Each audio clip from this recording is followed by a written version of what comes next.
तो इसलिए कलयुग में सबसे सरल, सबसे सुगम, सबसे सुंदर और सबसे सस्ता मार्ग है नवविधा भक्ति या कृष्ण भावना भावित कर्म। कुछ प्रश्न हैं जो आध्यात्मिक हैं और जो अंतिम प्रश्न है वो थोड़ा राजनीतिक है। राजनीतिक इसलिए कि यहाँ गौ सेवा और गौ रक्षा की बात हो रही है। तो मेरा पहला प्रश्न आपसे प्रभु जी है कि ईश्वर प्राप्ति के लिए कौन कौन से मार्ग हैं और उन मार्गों में सबसे सरल मार्ग कौन सा है? क्योंकि आप देखें और जहाँ तक सांसारिक जीवन में हम देख रहे हैं, बहुत सारे लोग बहुत सारे मार्ग पर चल रहे हैं और हर एक मार्ग पर ईश्वर प्राप्ति की बात की जाती है।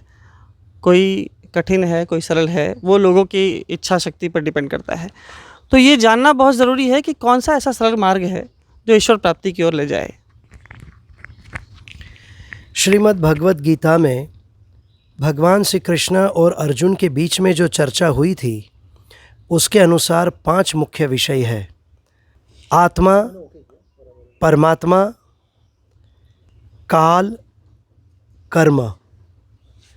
तो इसलिए कलयुग में एक ही विधान है कि आप काम करते चलो, क्योंकि कलयुग में 2 वक्त की रोटी कमाने के लिए भी व्यक्ति को 10 से 12 घंटा मेहनत करनी पड़ती है और वो इतनी संघर्ष और मेहनत करने के बाद आदमी सो जाता है कम से कम 8 से 9 घंटा।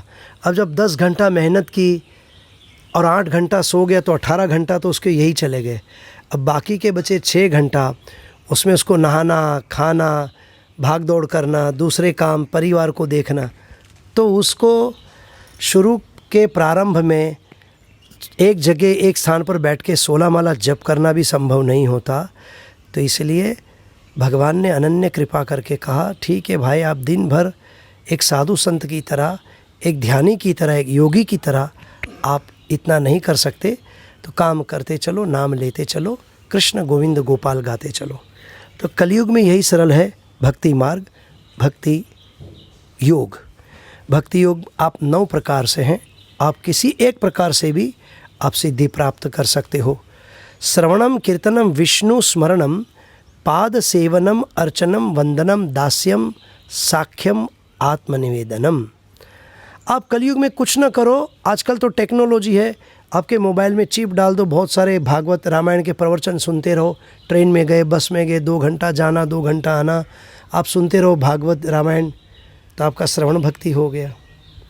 बजाय यहाँ वहाँ की अनाप शनाप बातें और गाने सुनना, जोक सुनना, शेरो शायरी, गज़ल सुनना। आप गीता भागवत रामायण सुनो, अच्छे अच्छे साधु संतों के, हजारों भक्तों के आज लेक्चर यूट्यूब में, इसमें उसमें टेक्नोलॉजी के द्वारा उपलब्ध है।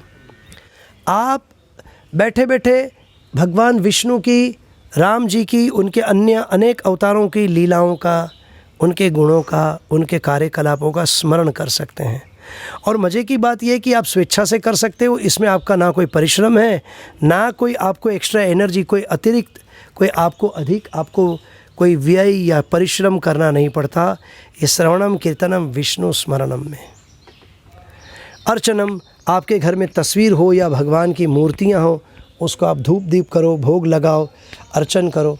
पाद सेवनम, उनके भगवान के चरण कमलों की सेवा करो। वंदनम, भगवान के तस्वीर के आगे दंडवत करो। अर्चनम वंदनम, भगवान, अपने आप को भगवान का दास मानो, भगवान से आप दोस्ती भी कर सकते हो। साख्यम आत्मनिवेदनम, प्रभु मैं आपका हूँ, मेरो तो गिरधर गोपाल, दूसरों न कोई, ऐसा मीराबाई ने कहा। उस तरह हम भी अपने आप को भगवान का शाश्वत सनातन दास समझे और आत्मनिवेदनम, बलि महाराज की तरह स्मरण भक्ति करे, क्षमा करिए, समर्पित समर्पण भक्ति करे। तो इसलिए कलयुग में सबसे सरल, सबसे सुगम, सबसे सुंदर और सबसे सस्ता मार्ग है नवविधा भक्ति या कृष्ण भावना भावित कर्म। श्रवणम कीर्तनम विष्णु स्मरणम अर्चनम वंदनम दास्यम पाद सेवनम दास्यम साख्यम आत्मनिवेदनम। हरे कृष्णा कृष्ण कृष्ण हरे हरे, हरे राम राम राम हरे हरे। आप यदि इस महामंत्र का कीर्तन करते हो, स्मरण करते हो, जप करते हो, तो आपको बिल्कुल सरलता से, सुगमता से आपको भगवत प्राप्ति हो सकती है। दूसरी बात यह है कि यदि आपको सर्दी बुखार जुखाम खांसी हुई है तो क्या आप कैंसर स्पेशलिस्ट के पास जाओगे? नहीं, कभी नहीं। क्या आप हार्ट स्पेशलिस्ट के पास जाओगे? क्या आप किडनी स्पेशलिस्ट या न्यूरोलॉजिस्ट के पास जाओगे? बिल्कुल।